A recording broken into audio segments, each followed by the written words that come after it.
Hello guys! Samahan nyo kami sa aming gagawing on-site souvenir. Ano, tara?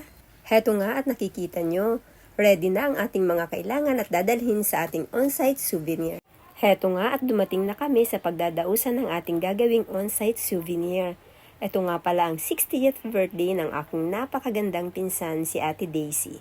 Pagdating nga namin ay hinanda namin agad ang lahat na daladala naming mga kakailanganin namin sa aming gagawing on-site souvenir.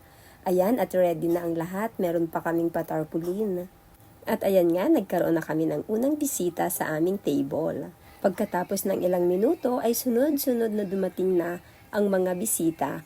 Pumila na sila agad dyan at syempre medyo na-excite kami ng konti. At ayan na nga at pinulahan na talaga kami, medyo na-stress ng konti ang lola mo, buti na lang at meron talaga akong kasamang craft partner, ang aking craft buddy na napaka-pretty. Thank you so much Ate Chloe!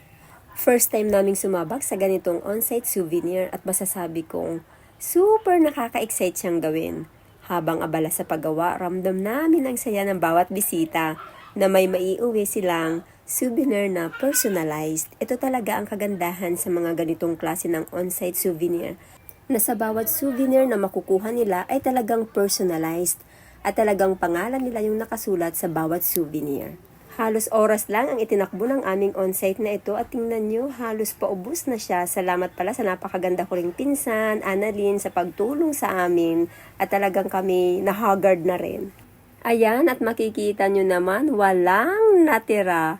Diba? Kumbaga ay sold out agad. At syempre, dahil nakakapagod naman talaga yung ginawa namin, heto at kumain na kami. Ito ang the best part talaga, ang pagkain namin.